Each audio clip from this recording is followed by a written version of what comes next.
My search led me to the study of the spiritual forces with which all of us are blessed. And it was in this field that I came upon a clue which has enabled me to help millions of people to find their earthly destinies. I want to describe my discovery in the simplest terms possible, because it will reveal to you why it is true that whatever the mind can conceive and believe, the mind can achieve, regardless of how many times you may have failed in the past or how lofty your aims and hopes may be. I caught my first fleeting glimpse of the profound law which provides the means by which we may choose our own purpose in life and attain it while I was being coached by Andrew Carnegie during the organization of the Science of Success philosophy.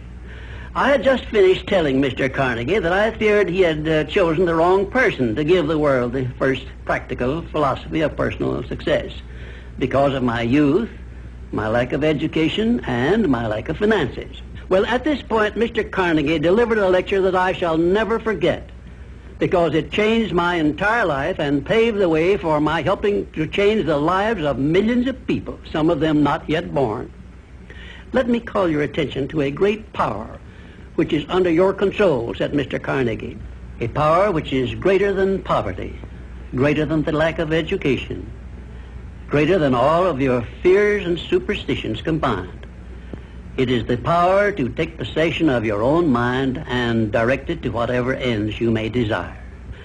This profound power, Mr. Carnegie continued, is the gift of the Creator, and it must have been considered the greatest of all of his gifts to man, because it is the only thing over which man has the complete and unchallengeable right of control and direction. When you speak of your poverty and lack of education, Mr. Carnegie explained, you are simply directing your mind power to attract these undesirable circumstances, because it is true that whatever your mind feeds upon, your mind attracts to you. Now you see why it is important that you recognize that all success begins with definiteness of purpose, with a clear picture in your mind of precisely what you want from life.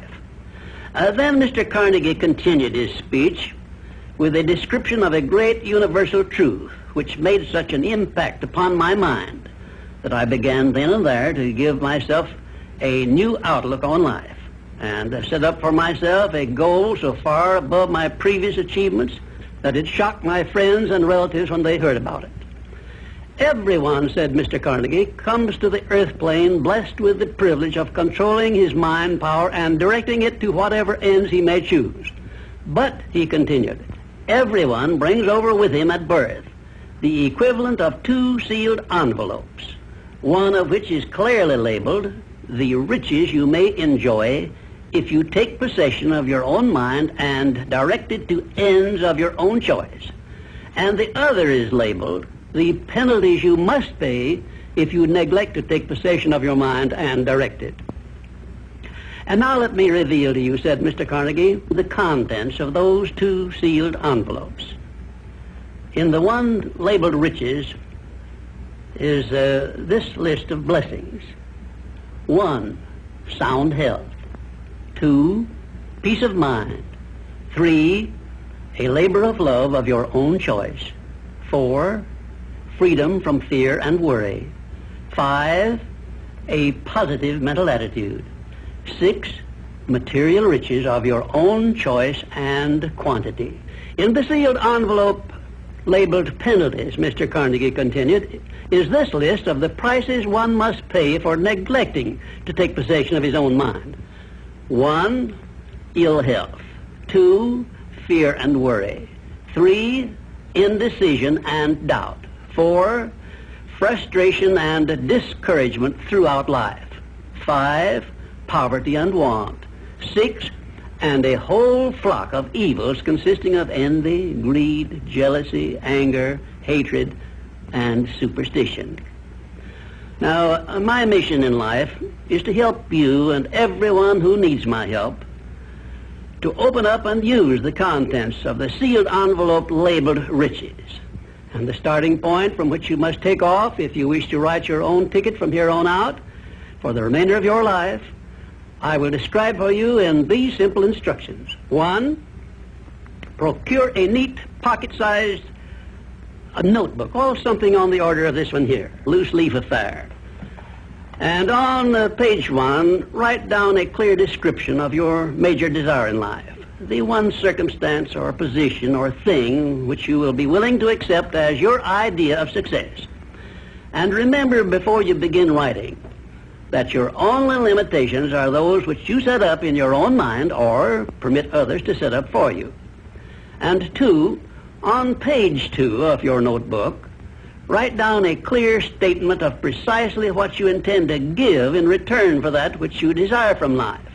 And then start in right where you stand now to begin giving. And 3, memorize both of your statements, what you desire and what you intend to give in return for it, and repeat them at least a dozen times daily. And always end your statements with this expression of gratitude for the blessings with which you were gifted at birth. I ask not, O divine providence, for more riches, but more wisdom with which to accept and use wisely the riches I received at birth in the form of the power to control and direct my mind to whatever ends I desire. If you are not too successful or self-satisfied to accept and express this profound prayer, if you accept it and express it in the same spirit of humble sincerity in which I pass it on to you, a new and a better world will reveal itself to you. A world in which you will see reflected the circumstances and the things which you yourself have created. And now let me close this, our first visit, with my favorite expression of gratitude. O divine providence, I ask not for more riches, but more wisdom with which to make wiser use of the riches you gave me at birth, consisting in the power to control and direct my own mind to whatever ends I desire.